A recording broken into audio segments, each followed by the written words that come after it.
네, 우리 신약 개론을 같이 공부하는 중에 오늘은 바울 서신 개론을 공부하도록 하겠습니다.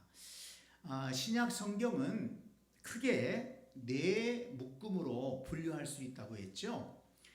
예수님의 행적과 말씀을 기록한 사복음서, 그리고 그 후에 교회가 어떻게 세워지고 복음이 어떻게 전해졌는가 하는 사도행전 역사서지요. 그리고 그 후에 이 사도행전을 배경으로 해서 교회들에게 또는 성도들에게 신앙을 지도하고 복음을 전하기 위해서 쓰여진 서신서 21권이 있습니다. 그리고 맨 마지막에는 예수 그리스도의 오심, 재림과 심판에 대한 예언을 기록한 요한계시록이 한 권이 있습니다. 그래서 모두 27권인데요.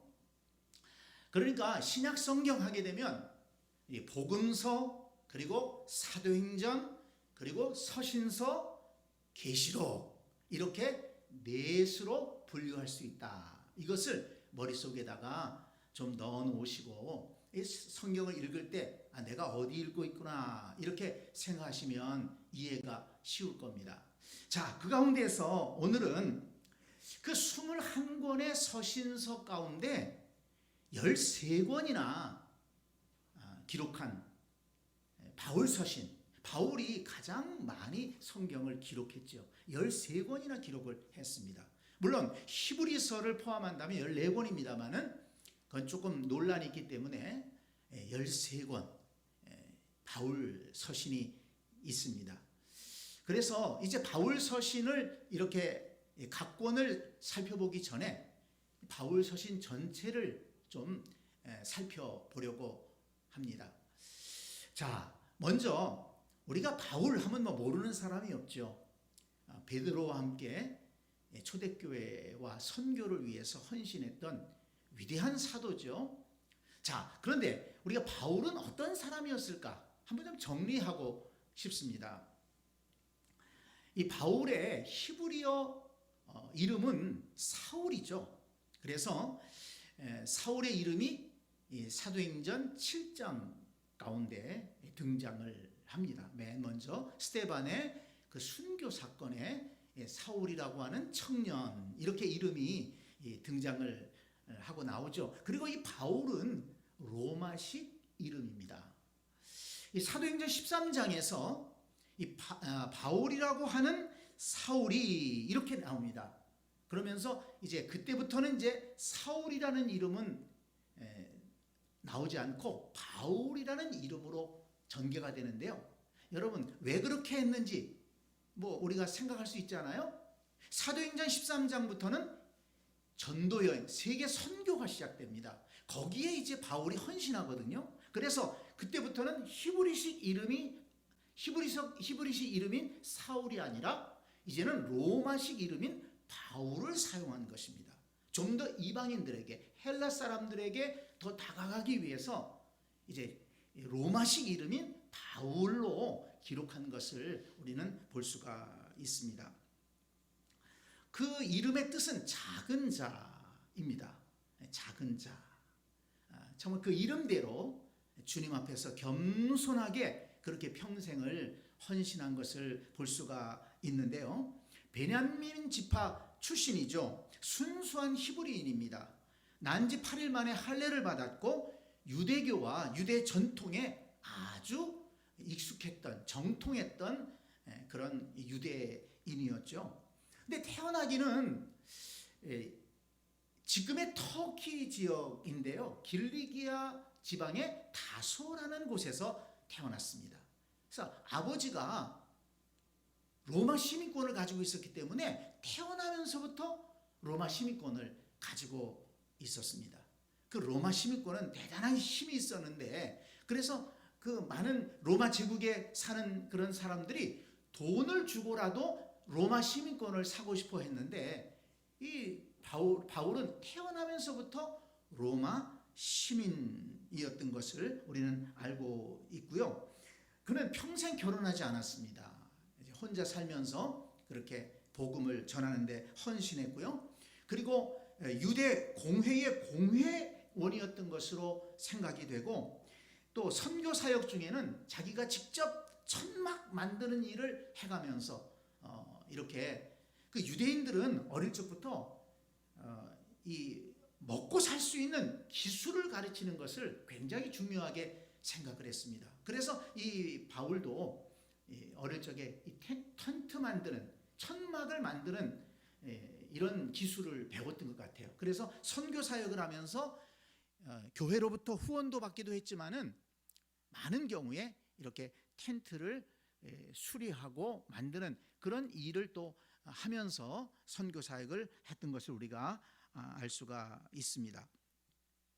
이런 바울이 당대 최고의 그 랍비라고 할 수 있는 가말리엘 문화에서 율법을 공부하게 됩니다. 그래서 모세 율법에 대해서 아주 박식했습니다. 그래서 이 바울 서신을 읽어보게 되면 구약의 그 율법과 예수 그리스도의 복음을 연결시키는 그런 내용들이 많이 있거든요. 그래서 이 바울이 유대 율법에, 이 구약의 율법에 아주 정통했기 때문에 그렇게 할 수 있었던 것이죠. 아주 철저한 바리새인으로서 유대교에 절대적으로 헌신했던 사람이었습니다.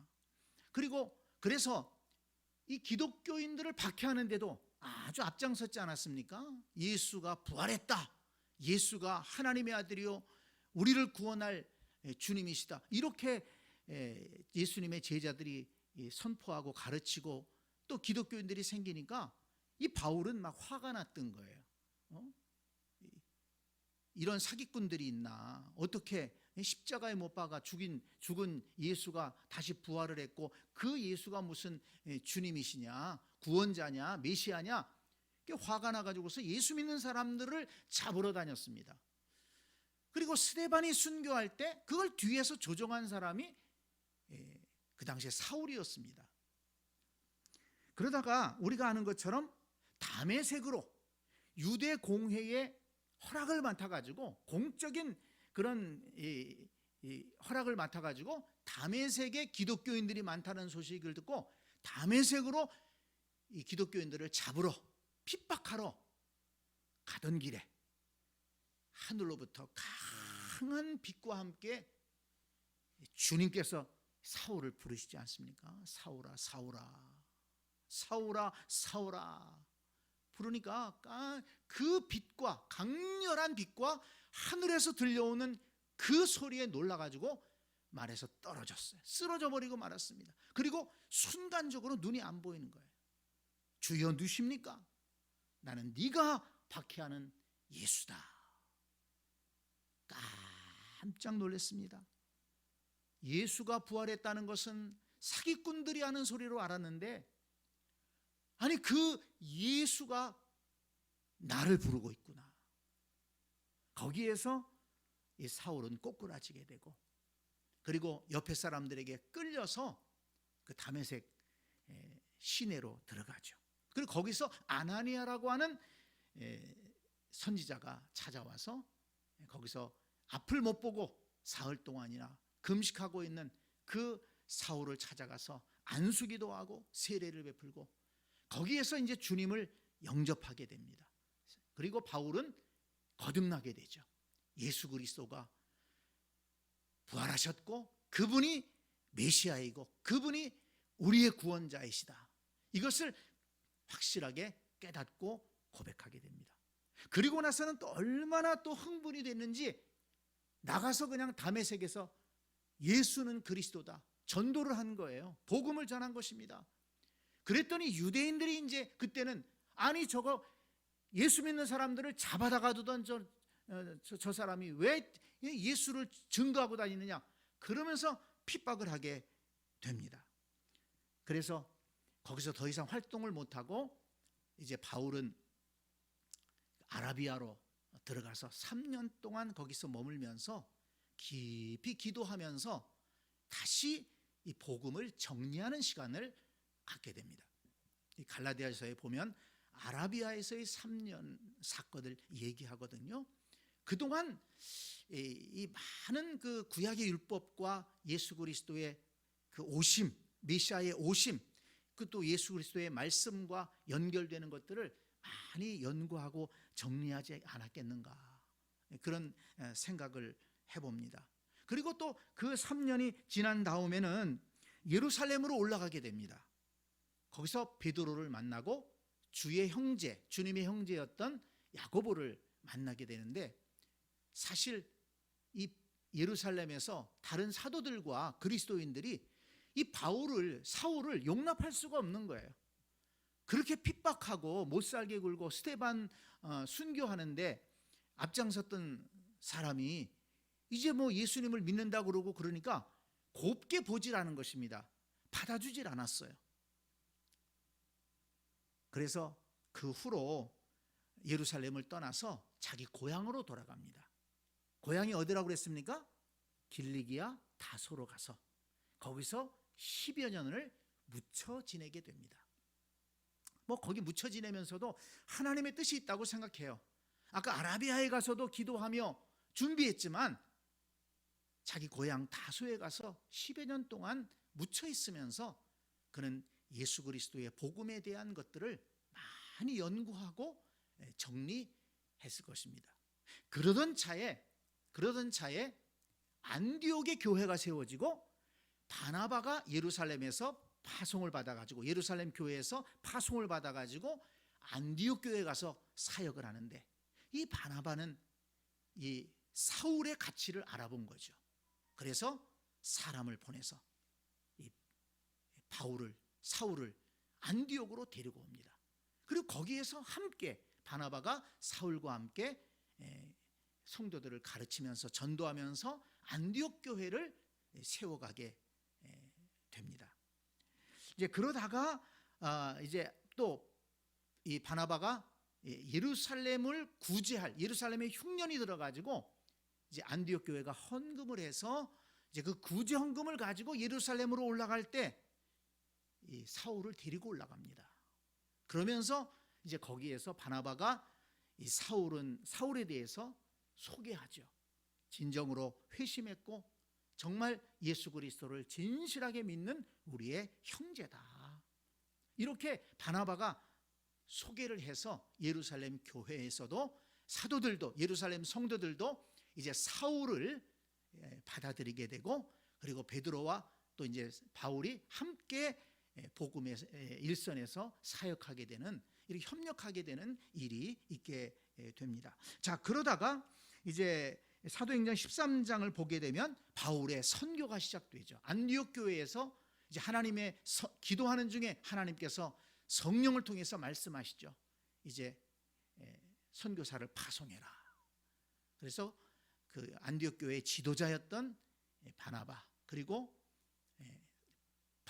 사울을 선교사로 파송을 하게 되는데, 그래서 1차 전도 여행이 시작이 됩니다. 1차 전도 여행은 바울과 그 다음에 바나바, 마가가 중심이 돼가지고 선교 여행을 시작을 하는데, 구브로의 섬들과 또 소아시아 지방, 이고니온, 루스드라, 더베 등지를 다니면서 1차 선교 여행을 성공적으로 하고 돌아왔는데, 그 중에 마가가, 처음에 함께 출발했던 마가가 어떤 이유인지 모르지만 그가 중간에 돌아오게 되죠. 그래서 2차 전도 여행을 시작할 때에는 바나바는 마가를 데려가자고 그러고, 그리고 이 바울은 한 번 그렇게 중간에 돌아왔던 사람은 또 돌아올 수가 있으니까 안 된다. 그게 마찰이 돼가지고 바울과 바나바가 결별을 하게 되죠. 그래서 바나바는 마가를 데리고 전도를 하러 출발하게 되고, 이 바울은 신라와 함께 2차 전도 여행을 하게 됩니다. 좀 더 넓은 지역을 다니게 되죠. 소아시아를 거쳐서 헬라 지역, 마게도냐 지방, 또 빌립보, 데살로니가, 베레아, 이런 등지들을 쭉 다니면서 복음을 전하고 거기에 교회들을 세우게 됩니다. 그리고 이제 또 마지막 3차 전도 여행이 나오게 되는데, 3차 전도 여행은 1, 2차 선교 여행 때 세운 교회들을 돌아보면서 복음을 전하고 또 성도들의 신앙을 지도했습니다. 특별히 에베소 지방에 머물면서 3년 동안 말씀을 전하고 거기에서 많은 주님의 일꾼들을 키운 것을 볼 수가 있습니다. 그리고 3차 전도 여행까지 한 다음에 그는 예루살렘으로 올라오게 되죠. 그래서 많은 사람들이 예루살렘에 올라가면 당신 위험합니다. 당신 죽을 수 있습니다. 지금 예루살렘의 유대인들이 당신을 배려고 있습니다. 올라가지 마세요. 그렇지만 바울은 유명한 말을 하죠. 내가 그리스도의 복음을 전하기 위해서는 나의 생명을 조금 더 귀한 것으로 여기지 않는다. 그리고서는 에베소 교회 장로들과 눈물로 그렇게 작별을 하고 예루살렘으로 올라오게 됩니다. 그래서 예루살렘에 올라와 보니까 아니나 다를까 유대인들이 바울을 죽이려고 그렇게 많은 계획들을 세웠죠. 그렇지만은 하나님은 그 로마 군인들을 통해서 바울의 생명을 보호하고 그리고 거기에서 이제 재판도 받고 그렇습니다만은 바울이 로마 시민권을 가졌기 때문에 나는 로마 황제에게 재판받기를 원한다. 그래가지고 로마 군인들에게 호의를 받아서 로마로 이송이 됩니다. 그래서 이제 사도행전 마지막에 보면 제가 지난 수요일에 그 사도행전 개론을 살펴보면서 우리가 살펴봤습니다만은 그 사도행전 28장 마지막에 보면 바울이 구금되어 있는 상태에서 찾아오는 사람들에게 복음을 전하고 예수 그리스도를 이렇게 증거했던 것을 볼 수가 있었는데요. 한 2년여간 이 바울은 로마에서 구금당해 있으면서 찾아오는 사람들에게 복음을 전하다가 1차적으로 석방이 된 것으로 나옵니다. 그러다가 네로의 기독교 박해, 네로가 굉장히 그 기독교인들을 박해했는데 그 네로의 박해 때 다시 체포되어서 로마 인근에서 순교했다. 그렇게 전해지고 있습니다. 그 바울의 순교에 대한 것은 뭐 성경에는 기록되어 있지 않습니다만은 그 후에 교부들의 기록에 의해서 우리가 알려지고 있는데요. 그렇게 해서 로마까지 가서 복음을 전하다가 순교한 것으로 이렇게 나오고 있습니다. 그러니까 이 바울의 생애는 아주 정말 드라마틱한 그런 과정이라고 볼 수가 있죠. 바울의 이름만 봐도 사울이라는 이름이 등장한 것은 아까 말씀을 드렸죠. 사도행전 7장에서 스데반의 순교 현장에서 사울이라는 청년이 이름이 먼저 나옵니다. 그런데 그 다음에 바울이라는 이름은 사도행전 13장에서 세계 선교를 시작하는 그 현장에서 바울이라는 이름이 나오게 됩니다. 그래서 정말 그 기독교를 예수 그리스도를 믿는 사람들을 핍박하고 지독하게 그렇게 못살게 굴었던 사람이 오히려 변하고 회심하고 예수 그리스도를 주님으로 영접해서 세계 복음 선교의 초석을 놓는 사람이 되었다 하는 것입니다. 이런 바울이 13개의 서신서를 기록을 했습니다. 자, 그러면 이제 13개의 바울의 서신서가 있다고 했는데요. 이 바울 서신은 받는 사람, 수신자에 따라서 두 종류로 구분을 할 수가 있는데요. 교회에게 보낸 서신서가 있고 개인에게 보낸 서신서가 있습니다. 교회에게 보낸 서신서는 모두 9개죠. 로마서, 고린도 전후서, 갈라디아서, 에베소서, 빌립보서, 골로새서, 데살로니가 전후서. 그리고 또 개인에게 보낸 것은 모두 4개인데 디모데 전후서, 디도서, 빌레몬서 이렇게 구분을 할 수가 있습니다. 그리고 또 이 바울의 서신 13개를 내용으로 좀 구분해 볼 수가 있어요. 내용으로 구분하면 4묶음으로 이렇게 구분을 좀 해볼 수가 있는데요. 첫 번째는 바울 서신 가운데 가장 먼저 기록된 것은 데살로니가 전후서입니다. 근데 데살로니가 전후서에 보면 뭐 다른 말씀들도 있지만은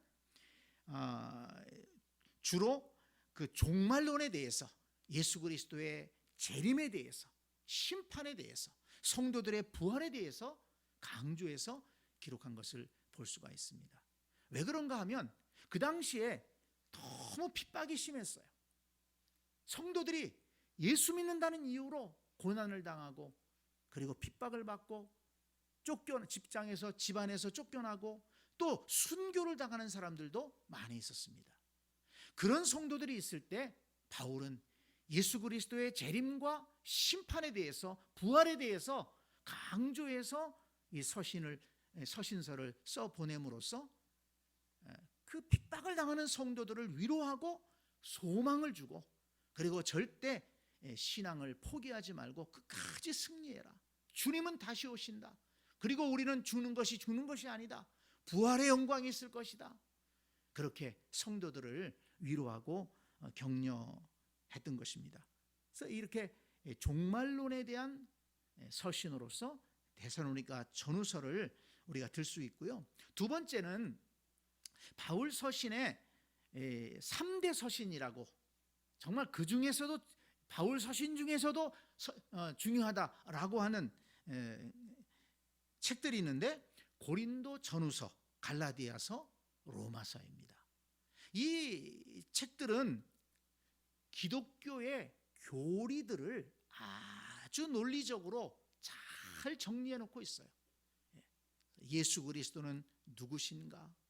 또 구약에 예언된 그 메시아가 바로 예수 그리스도시고, 그것이 어떻게 연결되는지 이런 것들을 아주 잘 기록해 놓고 있습니다. 그래서 이 교리적인 서신이라고 볼 수가 있습니다. 그 다음에 세 번째는 바울이 로마 감옥에 갇혀 있으면서 교회들을 지도하기 위해서, 성도들의 신앙을 지도하기 위해서 기록한 책들이 있죠. 소위 옥중서신이라고 불리는 책들인데요. 골로새서, 에베소서, 빌레몬서, 빌립보서 4권이 있습니다. 그런데 그 책들을 보면 기독론에 대해서 많이 강조하는 것을 볼 수가 있습니다. 기독론이라는 것은 예수님은 어떤 분이신가, 이런 것들을 강조합니다. 물론 그것만 기록한 건 아니죠. 다 복합적으로 여러 가지 내용들이 있습니다만은 왜 그렇게 기독론을 강조했느냐? 또 그 당시에는 이단들이 또 많이 있었어요. 그래서 예수 그리스도가 육체를 입고 오지 않으시고 영으로만 왔다는 얘기도 있고, 아무튼 이런저런 이단들이 많이 있었기 때문에 예수 그리스도의 신성에 대해서, 예수 그리스도의 주님 되심에 대해서 강조해서 기록한 것들을 우리가 볼 수가 있습니다. 그리고 마지막 네 번째는 바울이 순교하기 전에 기록한 것으로 알려진 목회 서신이 있습니다. 디모데 전후서, 디도서가 있죠. 목회자였던 디모데에게 교회를 어떻게 잘 이끌어가야 되는지, 또 목회자로서 어떻게 살아가야 되는지, 이런 것들을 잘 설명하면서 편지를 써 보냈습니다. 그래서 이렇게 이 바울 서신 13권은 4묶음으로 구분해 볼 수 있다. 종말론적인 것을 강조하는 데살로니가 전후서, 그리고 교리적인 것을 잘 정리해 놓은 로마서, 갈라디아서, 고린도 전후서, 그리고 또 바울이 옥중에 있으면서 교회들의 신앙을 지도한 옥중서신, 골로새서, 에베소서, 빌레몬서, 빌립보서, 그리고 목회자에게 디모데와 디도에게 목회적 관점에서 복음을 설명한 그런 목회 서신, 그 네 묶음으로 나눌 수 있다. 이렇게 좀 우리가 머릿속에 정리를 해 둘 수가 있습니다. 특별히 이 바울 서신을 읽게 되면은 이제 우리가 다음 시간에 이제 살펴볼 건데요. 이제 로마서나 또 갈라디아서, 고린도전서를 읽다 보면 좀 이해하기 어려운 내용들도 사실 많이 있습니다. 왜냐하면 교리적인 것들이 많이 나와 있기 때문에 그렇습니다. 그리고 바울은 학식이 좀 높았던 사람이기 때문에 이 서신서를 쓰면서 의인법도 많이 쓰게 되고요. 뭐 예를 들자면 사망아 너의 쏘는 것이 무엇이냐, 이 사망이라는 것을 의인화시켜서 그렇게 기록하기도 했고, 또 비교법 같은 것도 많이 사용을 했습니다. 이방인과 유대인을 비교하고 생명과 사망을 비교하고 또 아담과 그리스도를 비교하면서 이 복음을 풀어가는 거예요. 예수 그리스도의 복음을 풀어가고 교리를 세웠습니다. 그래서 이 바울 서신을 읽다 보면 좀 어려운 내용들이 많이 나오게 되는데, 그렇지만 이런 그 바울의 수고를 통해서 기독교의 복음이 체계적으로 정리가 됐다라는 것을 알 수가 있습니다. 그런 점에 대해서는 그 베드로도 이 바울의 서신에 대해서 기록한 게 있어요. 이 베드로후서 3장 15절 16절에 보면 이런 말씀이 나옵니다. 또 우리 주의 오래 참으심이 구원이 될 줄로 여기라. 우리가 사랑하는 형제 바울도 그 받은 지혜대로 너희에게 이같이 썼고,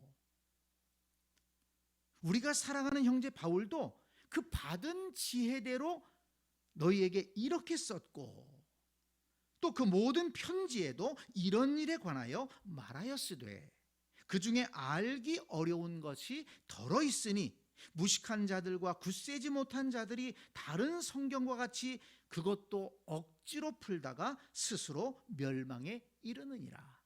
이 베드로가 그렇게 얘기를 했어요. 바울이 하나님께 받은 것을 기록한 것이 있는데 그 중에 보면 좀 어려운 내용도 있다는 거예요. 그래서 그걸 함부로 풀면은 잘못될 수가 있으니까 조심해야 된다. 이렇게 베드로가 기록한 내용도 있습니다. 자, 그러면 이제 마지막으로 바울 서신의 중요성에 대해서 한두 가지만 살펴보려고 하는데요. 이제 앞에서도 좀 말씀을 드렸지만 이 바울 서신의 중요성은 무엇보다도 기독교 신앙의 본질을 가르쳐주고 있다. 예수 그리스도는 누구신가? 기독교는 무엇을 믿고 있는가? 또 기독교인은 어떻게 살아야 되는가? 이런 것들을 아주 폭넓게 잘 가르쳐주고 있습니다. 그래서 이 바울 서신은 그 어떤 성경보다도 기독교 신앙의 기둥을 세우는 역할을 하고 있다. 이렇게 평가할 수 있습니다. 그래서 이 바울 서신이 어떤 영향을 끼쳤는가 하면 기독교 역사상 기독교 신학의 체계를 아주 방대하게 완성한 사람이 있는데 어거스틴이라고 하는 사람입니다. 그런데 이 어거스틴이 어떻게 변화되었는가? 젊은 시절의 어거스틴은 영적으로 방황하면서 교회를 떠나서 그냥 방탕하게 생활하고 그렇게 엉망으로 생활했던 사람이었는데 로마서 13장 12절로 14절을 읽고 나서 그는 회개하게 됩니다. 그리고 주님께 돌아와서 위대한 신학자가 됩니다. 로마서 13장 12절로 14절이 어떤 말씀이냐? 밤이 깊고 낮이 가까웠으니 그러므로 우리가 어둠의 일을 벗고 빛의 갑옷을 입자. 낮에와 같이 단정히 행하고 방탕하거나 술 취하지 말며 음란하거나 호색하지 말며 다투거나 시기하지 말고 오직 주 예수 그리스도로 옷 입고 정욕을 위하여 육신의 일을 도모하지 말라. 이 말씀을 읽고 그는 회개하고 주님께로 돌아와서 위대한 신학자가 되었습니다. 기독교 신학의 기틀을 세운 사람입니다. 그리고 종교개혁에 앞장섰던 루터도 역시 바울 서신 로마서의 영향을 받아서 종교개혁에 기치를 들게 됩니다. 로마서 1장 17절 우리가 시작하면서 그 말씀을 읽었죠. 로마서 1장 17절을 보면 복음에는 하나님의 의가 나타나서 믿음으로 믿음에 이르게 하나니 기록된 바 오직 의인은 믿음으로 말미암아 살리람과 같으니라. 이 루터는 천주교의 로마 천주교의 신부였습니다. 그 당시에 로마 천주교는 아주 타락해서 또 교리가 잘못되어서 뭔가 선행을 통해서 구원을 받는 것으로 그렇게 가르쳤어요. 또 스스로 고행을 해야만이 거룩해지는 것으로 그렇게 가르쳤습니다.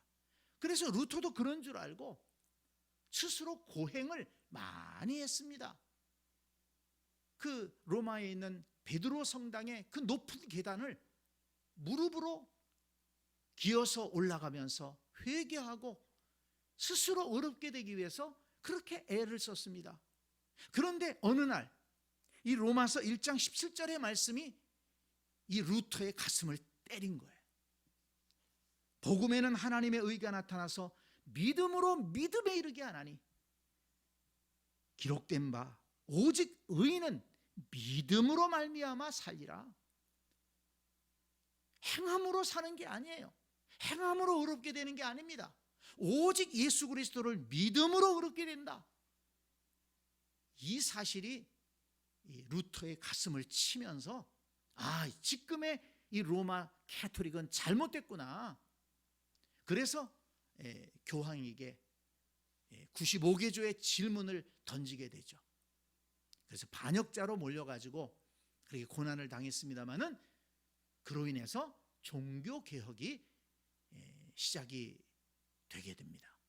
그래서 이 로마서 1장 17절은 종교개혁의 불씨가 된 성경이라고 할 수가 있습니다. 그리고 또 루터와 함께 종교개혁의 양대 산맥이라고 할 수 있는 칼빈이 있죠. 이 칼빈의 신학의 중심이 되는 것이 무엇이냐? 바로 바울 서신 가운데 역시 로마서의 11장 36절 말씀입니다. 로마서 11장 36절 말씀은 이 칼빈 신학의 중심에 있다고 할 수가 있는데, 이는 만물이 주에게서 나오고 주로 말미암고 주에게로 돌아갑니다. 그에게 영광이 세세에 있을지어다. 아멘. 이 말씀입니다. 이 칼빈 신학의 중심은 절대적인 하나님 주권입니다. 모든 것이 하나님께로부터 나왔고 하나님으로 인해서 이루어지고 또 결과도 하나님께로 돌아간다. 이 온 우주 만물이 창조되고 시작된 것도 하나님으로 말미암은 것이고, 지금 이 우주 만물과 모든 인생들의 역사도 하나님의 손에 의해서 움직여지게 되고 하나님의 뜻 가운데 이루어진다. 이 하나님의 절대 주권을 강조하는 것이 이 칼빈 신학의 중심인데, 바로 그 중심의 말씀이 뭐냐? 로마서 11장 36절이에요.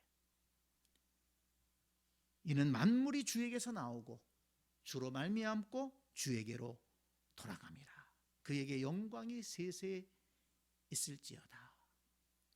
그래서 이렇게 종교개혁의 양대 산맥이라고 할 수 있는 루터와 그리고 칼빈, 그들을 변화시키고 그들이 종교개혁의 기치를 들게 한 것이 바로 바울 서신 로마서의 말씀이다.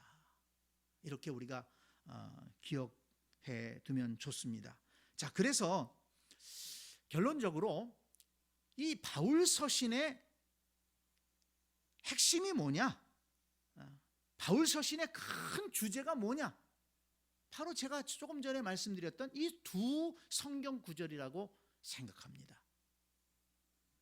칼빈 신학의 중심이 되었던 로마서 11장 36절. 이는 만물이 주에게서 나오고 주로 말미암고 주에게로 돌아감이라. 하나님 주권, 모든 것은 하나님께로부터 시작되고 하나님께로 말미암는다. 절대적인 하나님 주권 신앙, 이게 바울 서신의 중심이 되고 주제가 됩니다. 그리고 또 하나, 로마서 1장 16절 17절, 우리가 처음 읽었죠? 내가 복음을 부끄러워하지 아니하노니 이 복음은 모든 믿는 자에게 구원을 주시는 하나님의 능력이 됨이라.